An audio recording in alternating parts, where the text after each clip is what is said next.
Yamunatiravanachari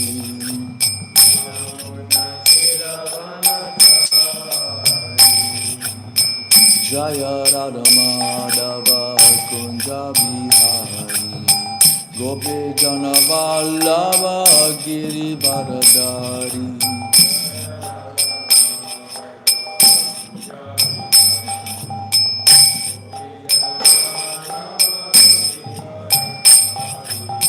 Yashodanandana Braja Janaranjana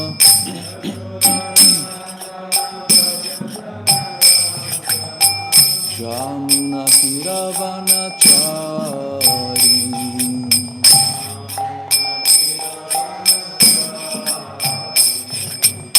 Jaya Radha Madhava Kunja Bihari Gopi Jana Vallabha Giri Varadari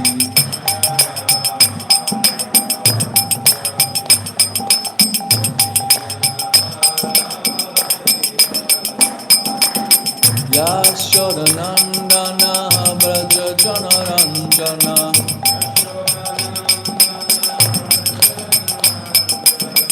Yamunatiravanachari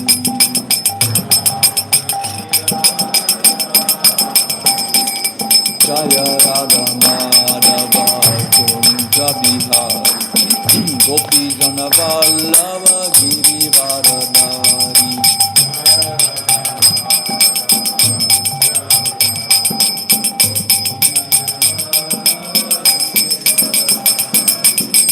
Yashodanandana Braja Janaranjana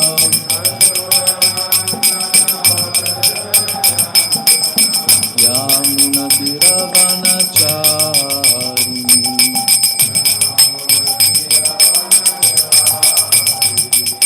Hari Krishna Krishna Krishna Hari Hari Hari Rama Rama Rama Hari Hari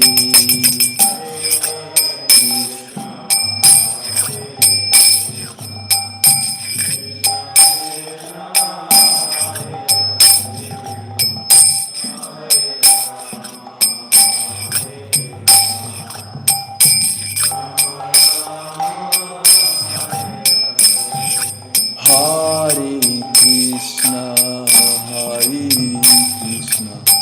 Krishna Krishna, Hare Hare, Hare Rama, Rama Rama, Hare Hare.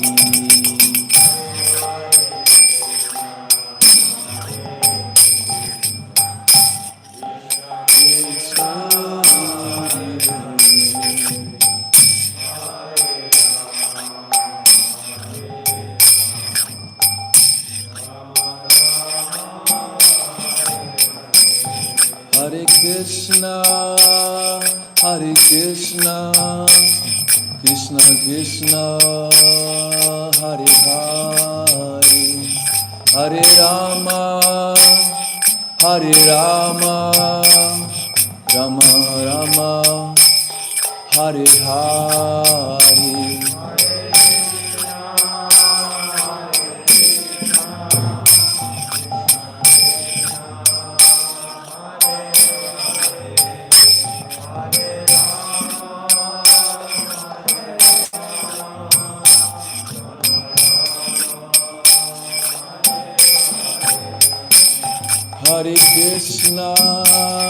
Hare Krishna, Krishna Krishna, Hare Hare, Hare Rama, Rama Rama, Hare Hare.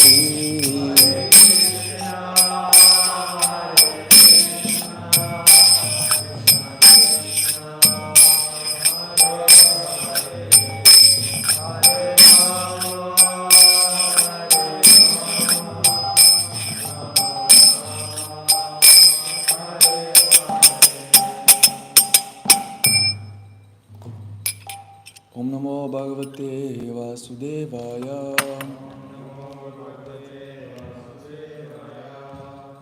Om Namo Bhagavate Vasudevaya. Om Namo Bhagavate Vasudevaya. Narayanam Namaskritya Naram Chaiva Narottamam Devim Sarasvatim Vyasam Tato Jayam Udirayet Nashta Prayeshu Avadreshu Nityam Bhagavata Sevaya Bhagavati Uttama Shloke Bhaktir Bhavati Naishtiki Om Jnana Timirandasya Gyananjana Shalakaya Chakshur Ummilitam Yena Tasmai Shri Gurave Namaha Nama Om Vishnu Padaya Krishna Prishtaya Bhutale Srimate Bhaktivedanta Swami Niti Namine Namaste Sarasvate Deve Gauravani Pracharine Nirvishesha Shunyavadi Paschatya Deshatarine Jaya Shri Krishna Chaitanya Prabhu Nityananda Shri Advaita Gadadhara Shivasadi Gaura Bhakta Vrinda Hare Krishna Krishna Krishna Hare Hare Hare Rama Rama Rama Hare Hare Panchakalpatarubhyascha kripa sindhuvya evacha patitana pavanebhyo vaishnavebhyo namo namaha. My humble obeisances to all the gathered Vaishnavas here. I'm seeking for your blessings, especially from the seniors. Please bless me so that I can say something of use for our devotional lives and for the pleasure of Shri Radha Govinda and Jagannath Baladev Subhadra. And today we are reading from Śrimad Bhāgavatam, 3rd canto, 32nd chapter, Entanglement in Fruitive Activities, text 5. Please repeat it after me. Yesva dharman na duhyanti dirakamarta hetave nisamgan nyasta karmanaha prashanta shuddha chetasaha. Yesva dharman na duhyanti dirakamarta hetave nisanganyasta karmanaha prashanta shuddha chetasaha. Yesva dharman na duhyanti dirakamarta hetave nisanganyasta karmanaha prashanta shuddha chetasaha. Gentlemen, please chant. Yesva dharmana duyanti dirakamata hetave nisanganyasta karmana prashanta shuddha chetasaha. Yesva dharmana duyanti dirakamata hetave nisanganyasta karmana prashanta shuddha chetasaha. Yesva dharmana duyanti dirakamata hetave nisanganyasta karmana prashanta shuddha chetasaha. Yesva dharman na duyanti Yesva dharmana duyanti dirakamarta hetave nisanganyasta karmana cetasa. Prajanta Shuddha Chetasaha. Ladies?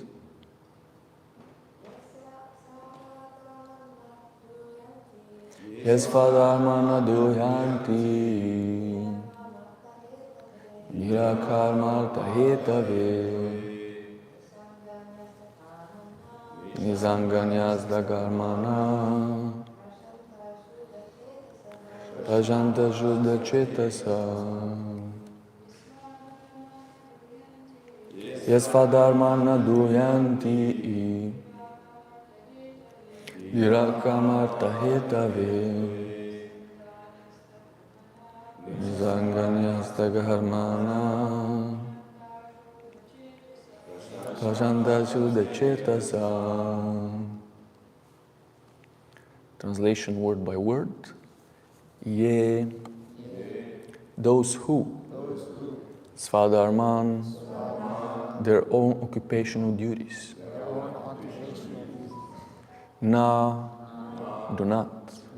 Duhyanti, take advantage of. Dhiraha, intelligent. Kama, sense gratification.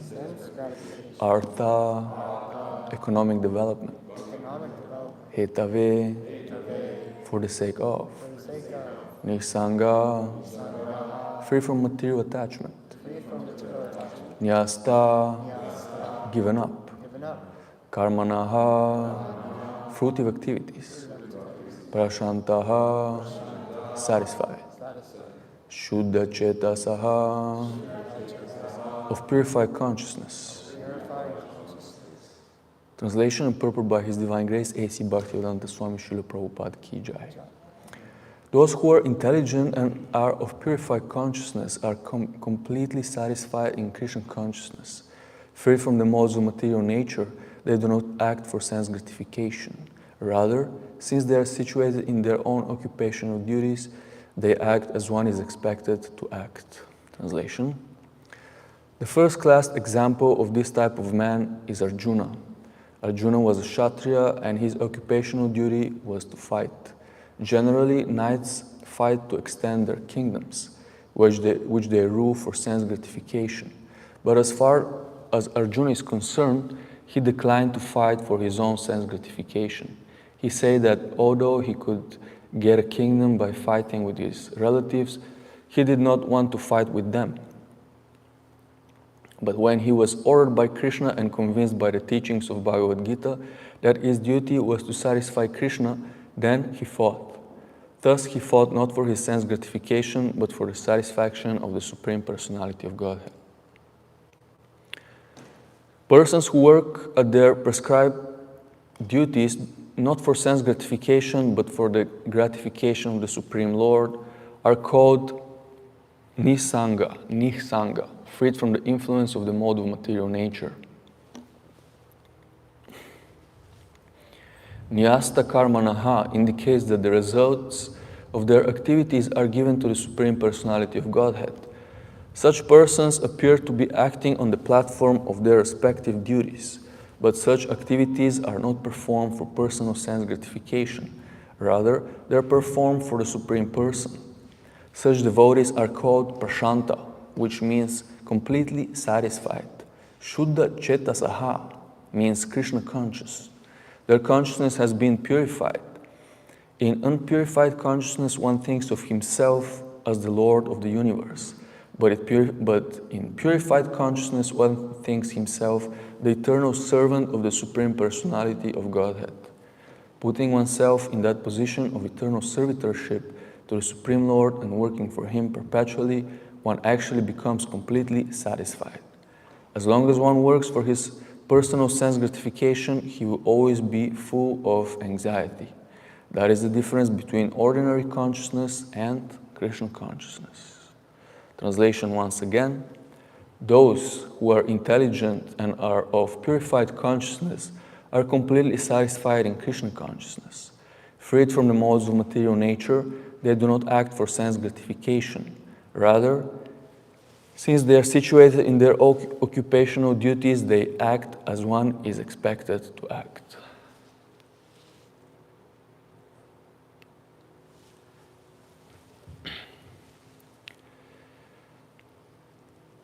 So we have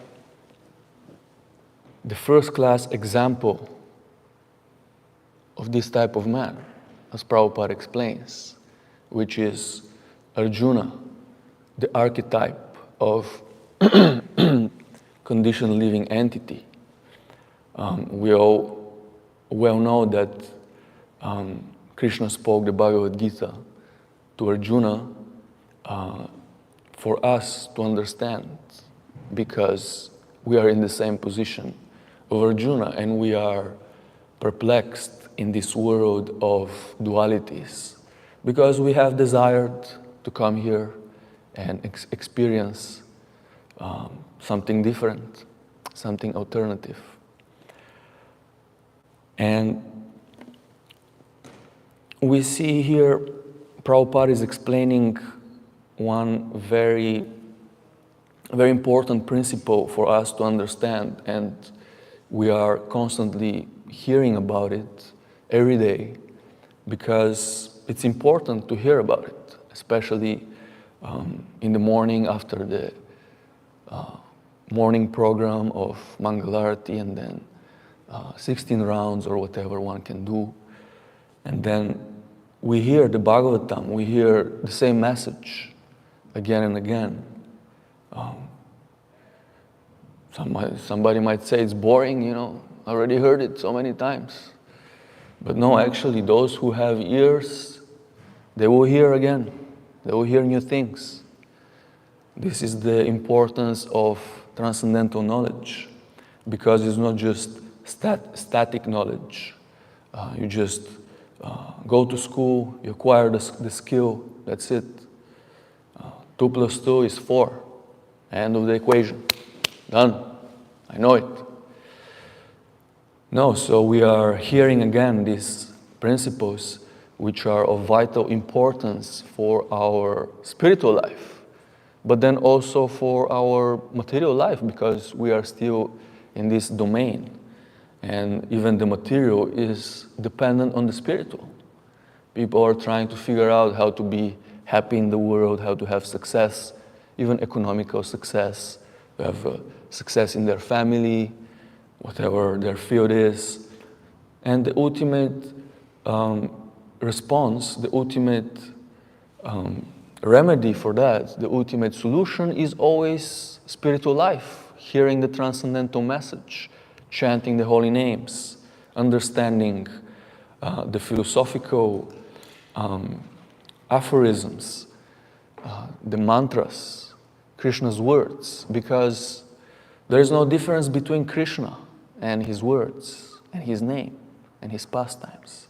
Krishna is absolute. So in this way, we have gathered once again. And we see here how Arjuna, he had some knowledge, he had some understanding, he had cultivated for a big part of his life, and he was very fortunate because he was born in a pious family and he had good qualification, good education. He was a royal, he was in a royal order. He was part of a royal family. So all the good things, all the kudos. But nevertheless, he was posed with such a great conundrum, such a great difficulty in his life. So even though he was in such an exalted position, he was brought to his knees by doubt, by indecisiveness, things which are not befitting such a man. He was brought down by the illusory potency of the Lord. Daivihyesha gunamaya mama maya duratyaya. Nobody, even Brahma, even Shiva, fell down to Maya in few instances. So Arjuna was giving some false arguments because he was speaking out of a wrong identification, out of wrong perception of reality. He was saying to Krishna, look, Krishna, this is not good. These are my parents in front. These are my teachers. These are my cousins, friends, whatever. What is the use of this war? Better not do it. And even if we win, how are we supposed to go on enjoying our kingdom? It will be tainted with blood. Enjoyment means you share what you have with other people. You do something, then you go back to your friend. Hey, I did this thing yesterday. And then that is the real enjoyment in life. When you share it with others, when you share the kingdom with your loved ones, with the people, when you serve them. But when you don't have these things, how are you supposed to enjoy? So, and it's against Dharma. Kill your teachers who raised you up, who gave so much given, even if they are wrong, according to the Vedic etiquette we know. Senior devotee, he comes to you, he tells you something, and you're like, what? Why did he say that? He didn't know the whole picture. It's wrong. No. Even then, we take the humble position. We shouldn't retaliate. We shouldn't fight back out of false pride, which happens very often, actually. We've seen it in everybody's lives. So how are we supposed to attack our seniors who have given us so much? Kill them brutally on a battlefield. It's like unthinkable of. So these were Arjuna's arguments, which were very, very valid. And this happens in our lives as well. We have so many arguments to not act in certain situations, to not take responsibility in our life. And we're dodging the bullets many times. And then what is the result? The result is that we're still perplexed, we're still full with anxiety and fear. But here, we have the mystical intervention of Bhagavan, Krishna, who then speaks the whole philosophy, and in this particular moment, he chastises Arjuna after he surrenders to him, because he has lost all of his composure because of miserly weakness, which is coming from his false assumptions based on bodily identification. So Krishna tells him, look at you. You're in this prestigious position. You have so much knowledge.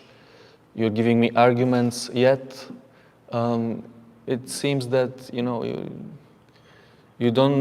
not situated properly, because what is the result of your knowledge? You're miserable. Knowledge means you're happy.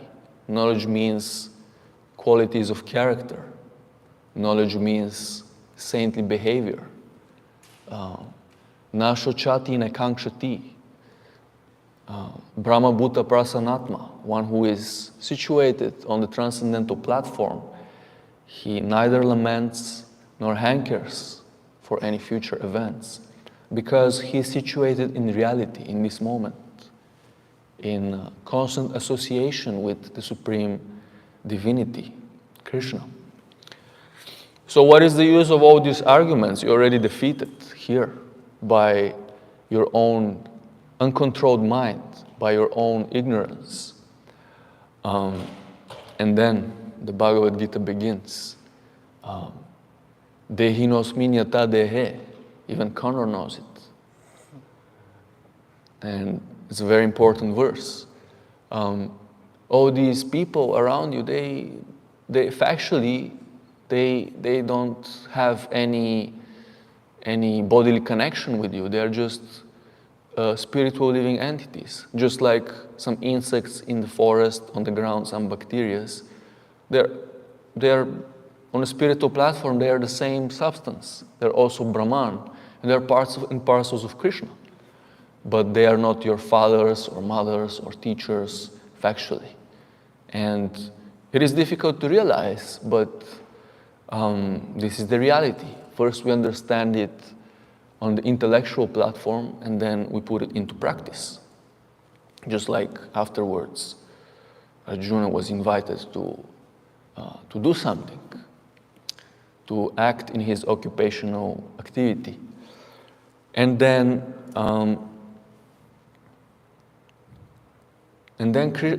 Arjuna, he understood that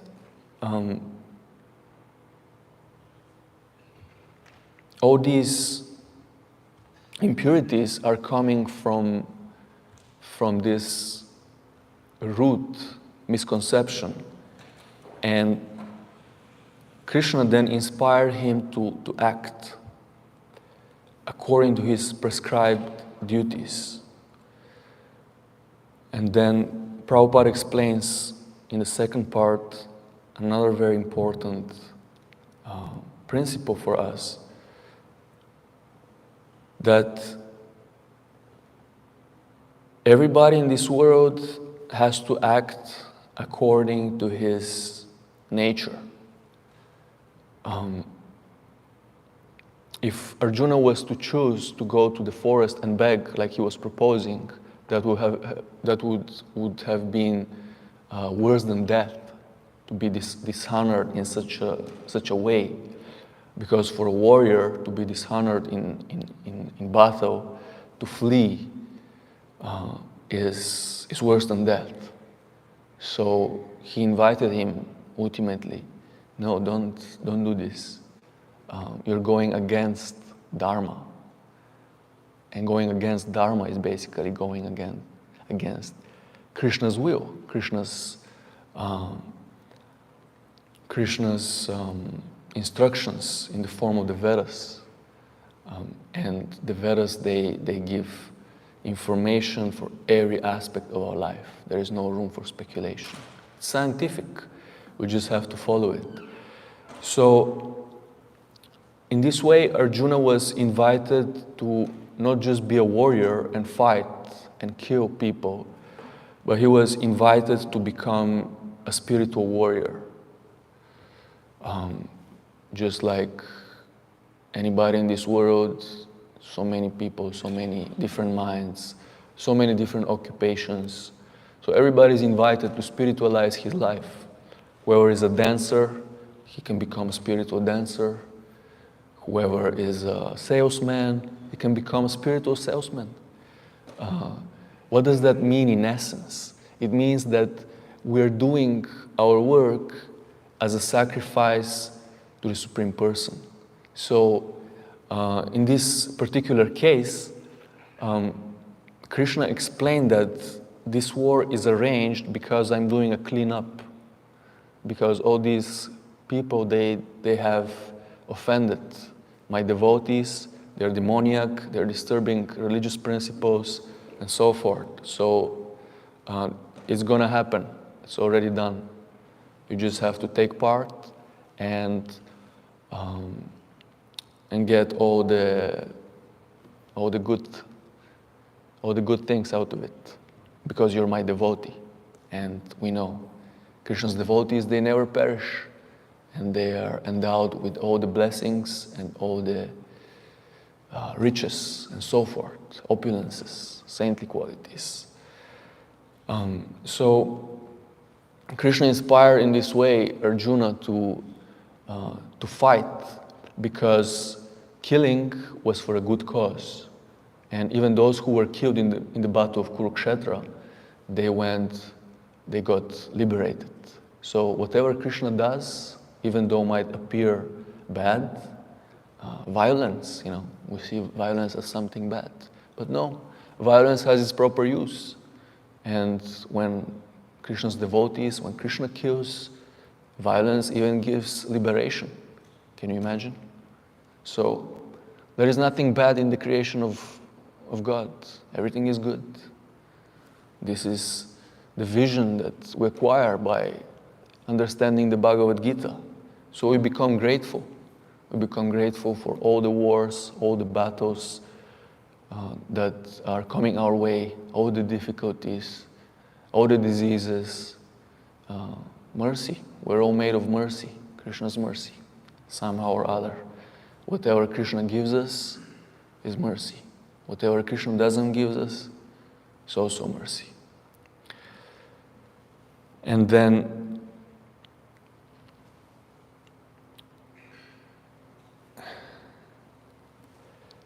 in this way, by acquiring this transcendental knowledge, we're able to understand what is proper. Bodily identification means duality, hypocrisy. Therefore, out of this conception, there is a crooked view of what is wrong and what is right.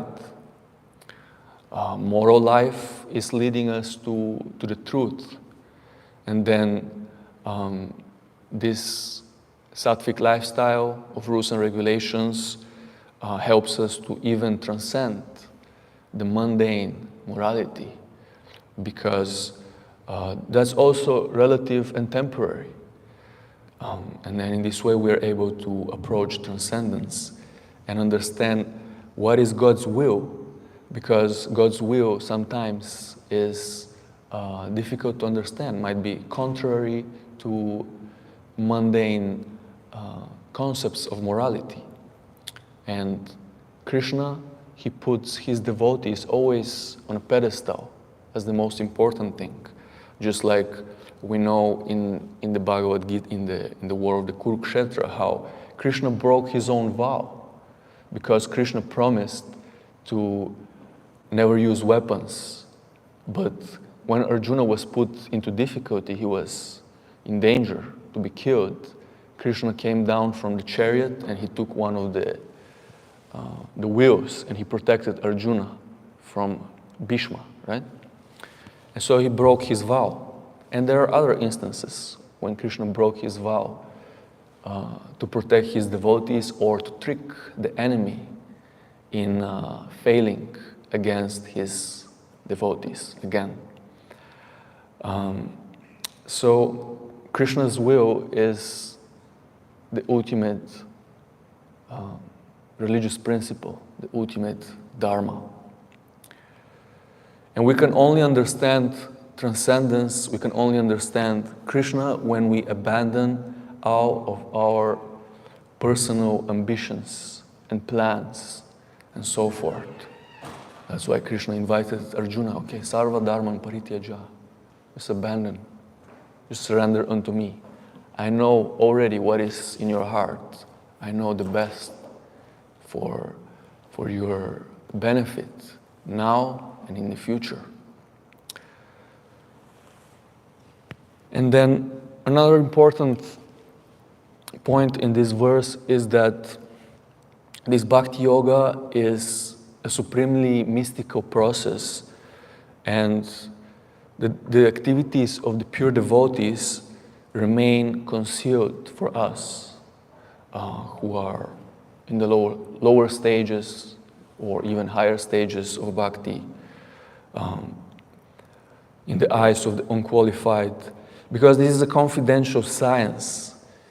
Even though we have the books and devotees are also easily available, even in the greatest, in the heart of Maya, the biggest materialistic city in New York, devotees, they go out and they distribute books.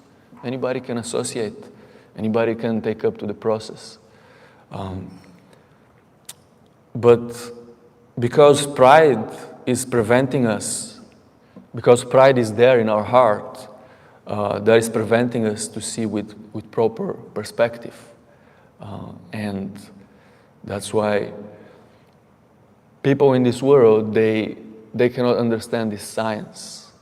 Even for us, we cannot understand the deeper aspects of bhakti if we don't purify our heart from all these materialistic propensities to desire to lord it over material nature, to desire recognition, prestige, and so forth. So Prabhupada explains that It takes one to know one. The pure devotee's activities are mystical.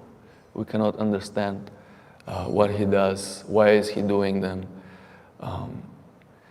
We can never know what's in the heart of any devotee, and we cannot judge by their activities, their external activities. For example, Arjuna himself, he was a warrior, and he was tainted with the blood of his enemies in a brutal war. It was like 64 million people. So much killing was involved. How can he be a saintly personality? How can he be a pure devotee in the normal, somebody who sees this? There are many people who look at the Bhagavad Gita and they're like, oh, what is this? Like spiritual science, killing your own kinsman? At least you fight, but a saintly person is not expected to be in that situation. How can this be? Or as we know, there is the story of the cobbler and the brahmana. When Narada Muni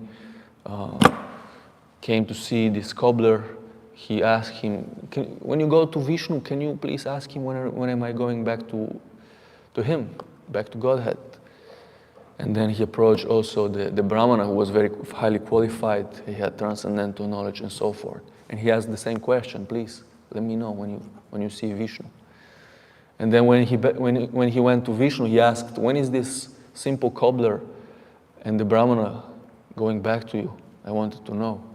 And Vishnu told him, oh yes, the cobbler, last lifetime, he will come, no doubts. The brahmana, 1,000 lifetimes more, because he still needs to undergo some purification. Narada Muni, he was perplexed. How is so? How is that somebody who is so qualified has to undergo more purification and come back after so many lifetimes? But then Vishnu told him, if you want to understand, go back and tell the cobbler and the brahmana that now I'm standing here in my abode and I am putting an elephant through the, through the eye of the needle. And then he went back to the cobbler, and the cobbler was excited. How is my Lord doing in the spiritual world? And he told him he's putting an elephant through the eye of the needle. And then the cobbler was like, oh, my Lord is so wonderful. He can do so many wonderful things, and this is such a interesting pastime, and I can't wait to see him. And it was glorifying him again and again. And then he went to the brahmana. And the brahmana also asked him, oh, how is my worshipful Lord, Vishnu? And Narada Muni told him the same thing. He's putting the elephant through the thread. And he was like, what? How is this possible? And then he understood the doubts in the mind of the brahmana were preventing him to understand the sweetness of Krishna, to understand the supreme will of the Lord. So in this way, we should be careful to judge the devotees around us, to not fall in the trap of measuring, judging other devotees' positions, how they're acting. One definition of a devotee is that he chanted one time Hare Krishna. According to the revealed scriptures, if somebody chants Hare Krishna, then he is a devotee. So the guy who was eating chicken burger the other day during Harinam and who got enthusiastic, got a book and chanted while eating the burger, he's a devotee. Does it mean that he is practicing sadhana bhakti? Does it mean that he has deities at home and so forth? Probably not. But just the fact that he was able to repeat Hare Krishna or just Krishna, it means that he had done some previous work, and even though now he's eating meat and probably engaging in so many other nefarious activities, pretty soon everything will go. Apichet sudoracharo, one who is properly situated, even though he commits abominable activities, no problem. Krishna has taken charge of his life and he's guiding him personally by the hand. And very soon he will become saintly. So who are we to judge? Who are we to judge the mission of Mahaprabhu? All this mercy of Nityananda is going to flood the world, even America, which is the most sinful place. It's already happening. People like me are joining, so this is the proof. So, yeah, we have to become broad-minded and understand how Krishna's devotees, the people outside on the streets, the bums, they can also be devotees and try to not be judgmental, try to do our work in peace and diligence and be gentle and non-offensive, because everything comes from inattentiveness in chanting the holy names, and then offenses to other Vaishnavas, offenses to the jivas, jiva parada, nama parada, Vaishnava parada, everything of this category is distancing us from the mercy of the Lord. So these are the things I wanted to share with you. I don't know if I was clear enough, so if you have any questions, if I have to clarify something, or have some comments, or some feedback, or maybe some donations. I'm accepting donations also. Speak now, or how is it? Be silent forever.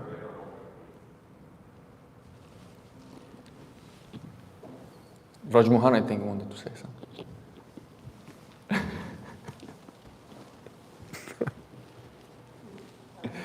Sachin. Hare Krishna. So Prabhuji, you were sharing that... Speak closer. Hare Krishna. So Prabhuji, you were sharing that, even though if one has chanted the Hare Krishna even once, he is a devotee, and we should not be judgmental. So how to be not judgmental? At the same time, we also have to discriminate at some point, because we cannot offer the same respect as we offer, because the respect has to be given according to one's position. Yes. So how to be not judgmental, at the same time give respect? Well, Vidya Vinaya Sampanne, Brahmana Gavini Hastini.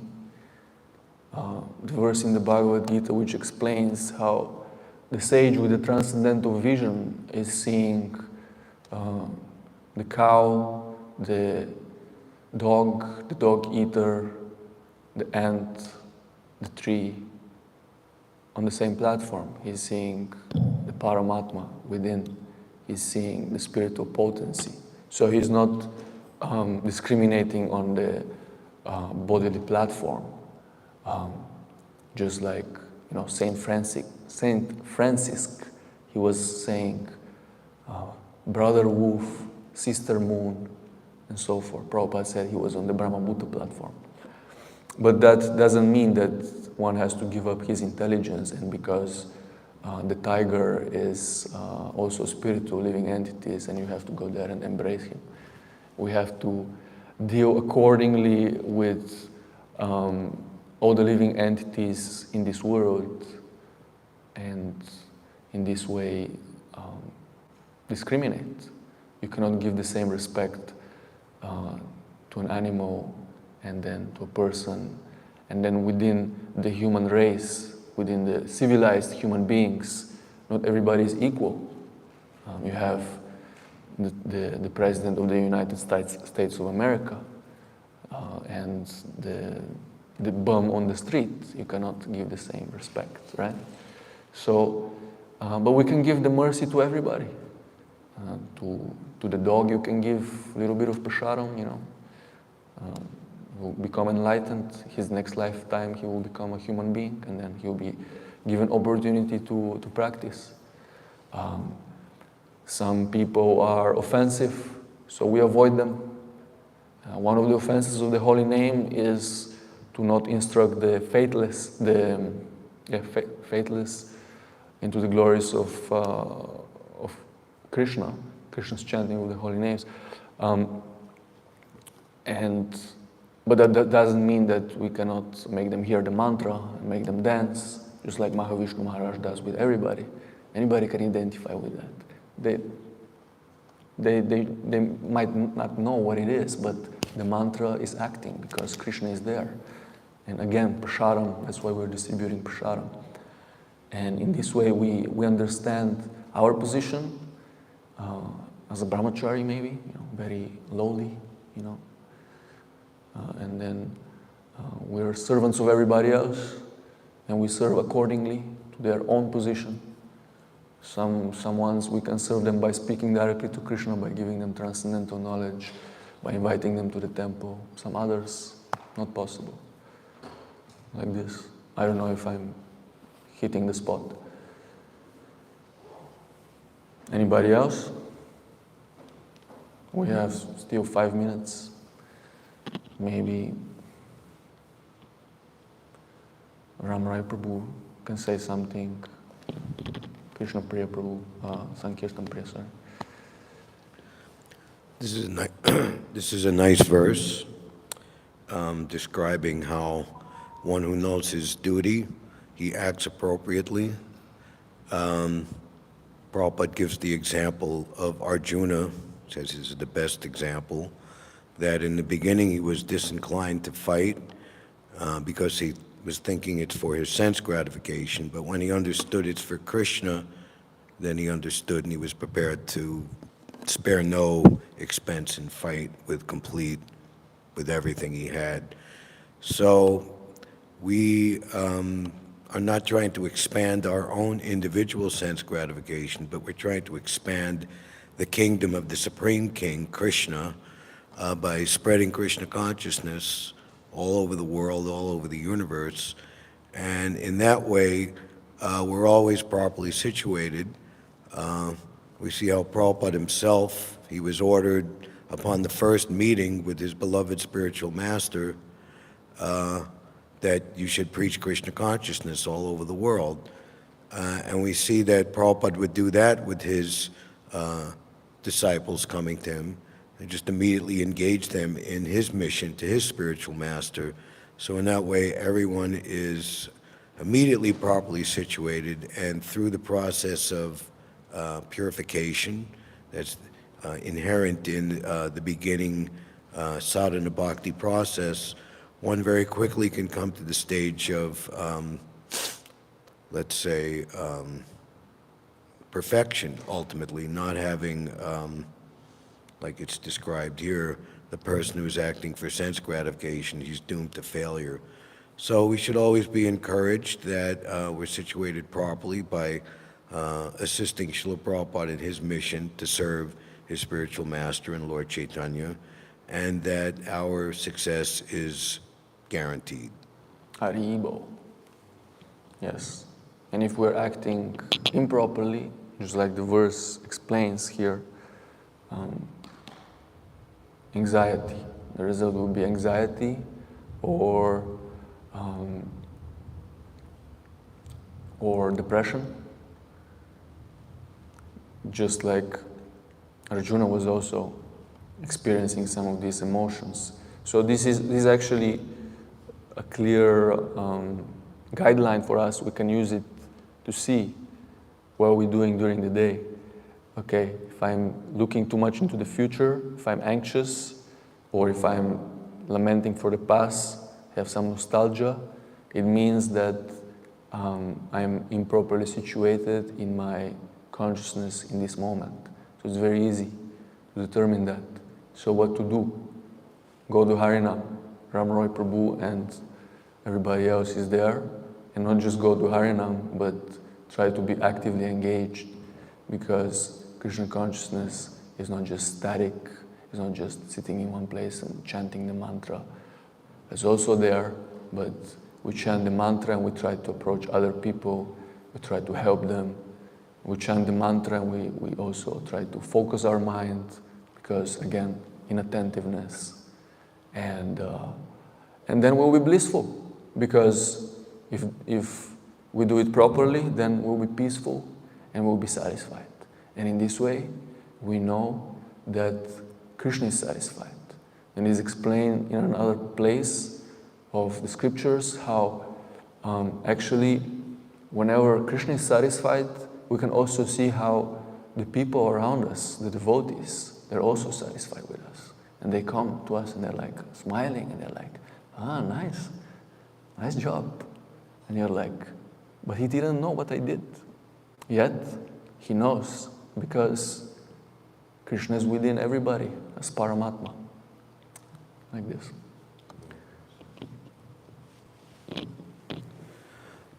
The past is history. The future is a mystery. The only thing we have is now. Today we are trying out a brand new spot for Harinam Sankirtan. It's Battery Park, in between the bowling green and the Staten Island Ferry. Everyone is going to the Statue of Liberty Ferry. There's tons of tourists. There's tons of business people. The Wall Street Bowl is just nearby, and there's tons of people there. So we expect to have a very nice day. So everyone is invited to participate. Approaching all the people, telling them about Krishna. So inspiring. The more you speak about Krishna, the more you get inspired, the more you become Krishna conscious, the more you get excited, the more you become happy, the more you give happiness to others, and so forth. So thank you so much. 9 a.m. Grantaraj Śrimad Bhāgavatam ki jai. Big audience ki jai. Hare Krishna. Prabhupada ki jai.